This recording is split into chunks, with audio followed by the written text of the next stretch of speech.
আমাদের বিভিন্ন অসুখ বিসুখ হলে আমরা ঔষধ হিসেবে অ্যান্টিবায়োটিক সেবন করি, কিন্তু অ্যান্টিবায়োটিক ভুলভাবে ব্যবহার করলে এটি উপকারের চেয়ে ক্ষতি বেশি করতে পারে। এই কারণেই একে ঝুঁকিপূর্ণ বলা হয়।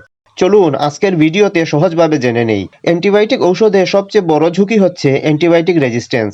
বারবার বা অকারণে অ্যান্টিবায়োটিক খেলে শরীরে থাকা বিভিন্ন ব্যাকটেরিয়া ঔষধের বিরুদ্ধে প্রতিরোধ ক্ষমতা গড়ে তোলে। ফলে ভবিষ্যতে সাধারণ সংক্রমণেও ঔষধ কাজ করে না এবং রোগ মারাত্মক আকার ধারণ করে। অ্যান্টিবায়োটিক শুধু ব্যাকটেরিয়ার বিরুদ্ধে কাজ করে, কিন্তু সর্দি, কাশি, জ্বর, ফ্লু এগুলো সাধারণত ভাইরাস জনিত। এসব ক্ষেত্রে অ্যান্টিবায়োটিক খেলে কোনো লাভ নেই, বরং ক্ষতি হয়। আমাদের পেটে ও শরীরে অনেক উপকারী ব্যাকটেরিয়া থাকে। অ্যান্টিবায়োটিক এগুলো মেরে ফেলে, ফলে ডায়রিয়া, গ্যাস, হজমের সমস্যা এবং শরীরের রোগ প্রতিরোধ ক্ষমতা কমে যেতে পারে। অ্যান্টিবায়োটিক ঔষধের অনেক পার্শ্ব প্রতিক্রিয়াও রয়েছে। অনেকের ক্ষেত্রে বমি, মাথা ঘোরা, ত্বকের র্যাশ এবং গুরুতর ক্ষেত্রে শ্বাসকষ্টও হতে পারে। আমরা অনেক সময় জেনে বা না জেনে অ্যান্টিবায়োটিক কোর্স অসম্পূর্ণ রেখে দেই। অ্যান্টিবায়োটিক কোর্স অসম্পূর্ণ রাখলে সব ব্যাকটেরিয়া মারা যায় না এবং শক্তিশালী ব্যাকটেরিয়া বেঁচে গিয়ে ভবিষ্যতে বড় সমস্যা তৈরি করে।